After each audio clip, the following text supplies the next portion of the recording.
हम सब लोग जो हैं बड़ी शराफत से बहुत इनोसेंटली मान लेते हैं कि ये जो वर्ल्ड बैंक का ease of doing business index EODB index है, ये किसी तरह से इकोनॉमिक परफॉर्मेंस, आर्थिक परफॉर्मेंस को का ये गोल्ड स्टैंडर्ड है कि अगर ये इसने कह दिया कि सब कुछ ठीक है तो सब कुछ वाकई में ठीक है।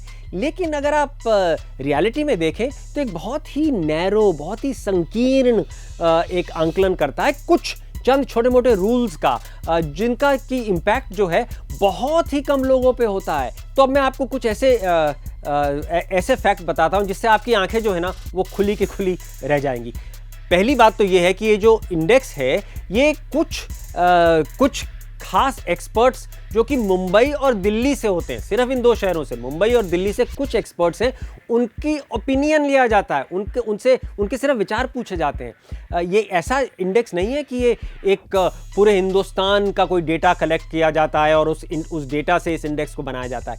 कुछ चंद लोगों के, मुंबई दिल्ली के ये लोगों के ओपिनियन होते हैं। और जो इसका जो इम्पैक्ट है, जैसे मैंने आपको बताया, शायद हिंदुस्तान की पॉपुलेशन में 5% ही ऐसे लोग हैं जिस पे इसका कोई मायने रखता है उन लोगों के लिए। और जो ज्यादातर सुधार भी आया है इस इंडेक्स में, इंप्रूवमेंट हुई है, केवल 4 ऐसे रूल हैं जो कि बदले गए। और ये बदले गए थे, फाइनेंस मिनिस्टर, वित्त मंत्री ने एक मीटिंग करी थी 26 दिसंबर 2017 को, और उस मीटिंग में ये 4 रूल बदले गए थे। तो कई लोगों ने, कई जो इसके क्रिटिक हैं, वो लोग कहते हैं कि ये एक तरह से कोटा कोचिंग क्लास का जो अप्रोच होता है कि किसी तरह से कुंजी को पढ़ लो और किसी तरह से एग्जाम में अव्वल नंबर ले आओ, ये जो कोटा कोचिंग क्लास वाला अप्रोच था, ये सरकार ने इस्तेमाल किया। इससे कोई भारी चेंज नहीं आया, ये कोई स्ट्रक्चरल चेंज नहीं आया। देखिए ये 4 रूल क्या हैं। एक तो कहता है कि अब बिल्डिंग परमिट लेने के लिए दिल्ली और मुंबई में आपको एक ही विंडो में, एक सिंगल विंडो में आपको क्लियरेंस मिल जाएगा। फिर वो कहता है कि जो एक्सपोर्टर्स हैं वो अपने कंटेनर्स को इलेक्ट्रॉनिकली सील कर सकते हैं, यानी कि उनकी जो फिजिकल इंस्पेक्शन होगी वो सिर्फ 5% होगी शिपमेंट की। फिर वो कहता है कि नई कंपनी बनाने के लिए सिर्फ एक फॉर्म आपको भरना है। और फाइनली वो कहता है कि बिजली लेने के लिए जो आपको कीमत पहले लगती थी वो कम कर दी गई है। अब ये 4 रूल बदले गए हैं, सिर्फ ये 4 रूल। ये बहुत ही एक छोटा, जिसे मैंने कहा, कोटा कोचिंग क्लास वाला अप्रोच है, और ये सिर्फ मुंबई और दिल्ली में हुआ है, 2 शहरों में।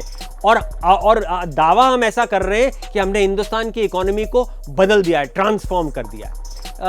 ये भी बात आपको ध्यान में रखनी होगी कि जो 3 बड़े भारी पैरामीटर होते हैं ease of doing business index में, यानी कि टैक्सेस देना, दिवालिया को रिजॉल्व करना, कंपनी की दिवालिया को, इंसॉल्वेंसी को रिजॉल्व करना, और जो कॉन्ट्रैक्ट्स हैं उनको इन्फोर्स करना, उनको लागू करना, ये जो 3 भारी पैरामीटर है, इनमें एक्चुअली हिंदुस्तान का रैंक नीचे आया है। तो हमारी जो आजकल की दुनिया है, जिसको पोस्ट ट्रूथ दुनिया कहा जाता है, क्योंकि ट्रूथ का तो अब कोई मायना इतना ज़्यादा रहा नहीं है, उसमें क्यों कोई बॉदर करे इन फैक्ट से। हम तो यही कहेंगे कि देखिए इंडेक्स में हमने 23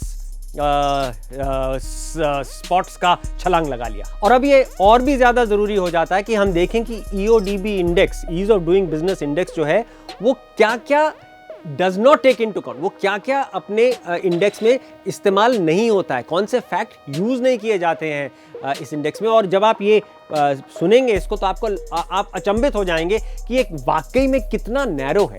देखिए ये नहीं देखता है कि जो हिंदुस्तान का इन्वेस्टमेंट रेट था, जो कि सबसे ज़रूरी इनपुट होता है इकोनॉमिक ग्रोथ में, जिसकी वजह से आर्थिक ग्रोथ होती है इकोनॉमीज़ में, वो 37% होता था, वो गिर के 27% आ गया है सिर्फ 1 दशक के अंदर। वो ये भी नहीं देखता है कि जो इस साल का हमारा GST का कलेक्शन है वो 1 लाख करोड़ रुपए कम, अनुमान से कम होने जा रहा है।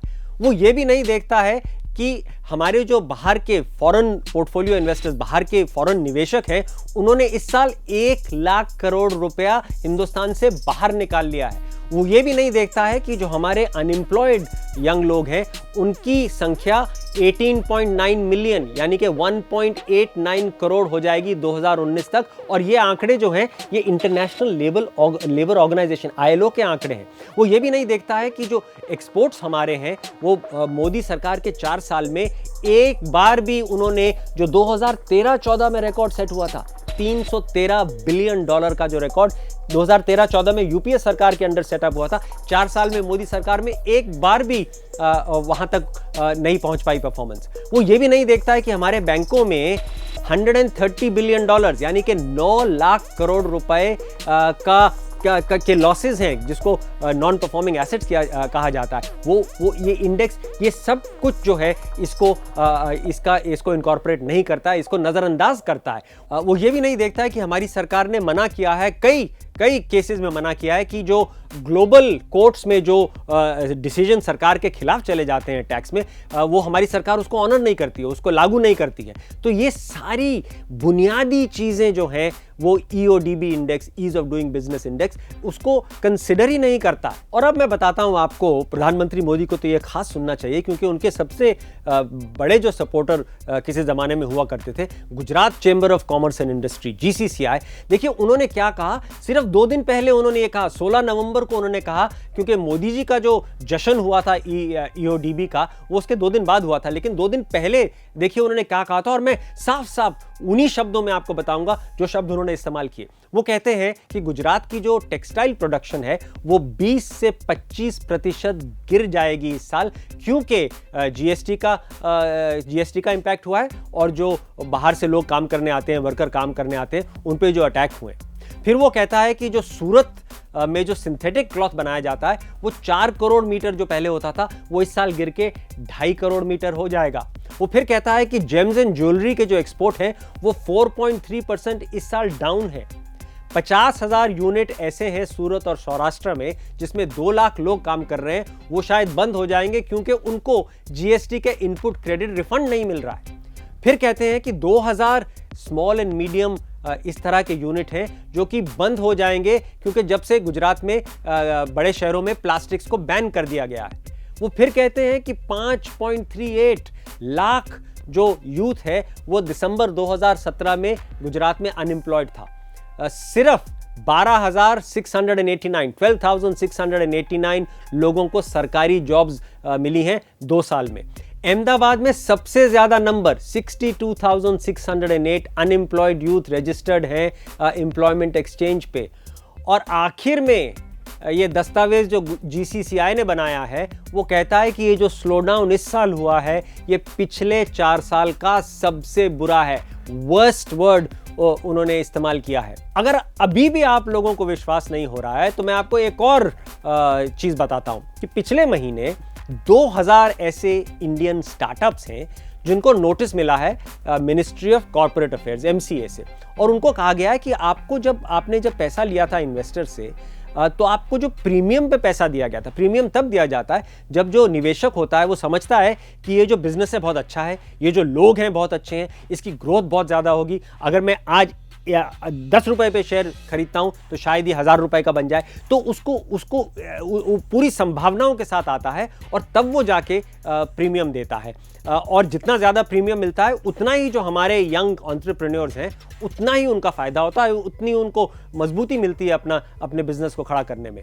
लेकिन ये नोटिस देके सरकार ने बोला कि अगर आप हमें बताएंगे नहीं कि आपको ये प्रीमियम क्यों मिला तो हम आप पे पेनल्टी लगाएंगे और हम आप पे टैक्सेस लगाएंगे, तो आप हमको जस्टिफाई कीजिए कि आपको ये प्रीमियम क्यों मिला। तो ये जो है ये कटे पे नमक छिड़कने वाली बात हो जाती है। जो पुराने वूंड्स हैं उनको फिर कुरेदा गया है इस नोटिस के द्वारा, क्योंकि आपको ध्यान होगा कि 2 साल पहले इनकम टैक्स डिपार्टमेंट ने बिल्कुल ऐसा ही नोटिस इशू करा था इन्हीं स्टार्टअप्स को, और वो केस, वो प्रोसिक्यूशन अभी भी चल रहे हैं। लेकिन इस बार जो है पहले तो वो जो नोटिस 2 साल पहले आया था वो सिर्फ एंजल इन्वेस्टर्स पे था, मतलब कि वो इन्वेस्टर जो कि शुरुआत में किसी कंपनी में पैसा डालते हैं उनको एंजल इन्वेस्टर कहा जाता है। लेकिन अब जो नोटिस आया है वो सिर्फ एंजल इन्वेस्टर को नहीं आया है, वो प्राइवेट इक्विटी को भी आया है, वो वेंचर कैपिटल इन्वेस्टर्स को भी आया है। और ये ऐसे लोग हैं जो कि जब कंपनी मैच्योर हो जाती है, जब बड़ी हो जाती है, जब थोड़ी और सक्सेसफुल हो जाती है, तो उस स्टेज पे आके पैसा डालते हैं कंपनी में। तो उन सबको नोटिस भेज दिया गया है। तो ये एक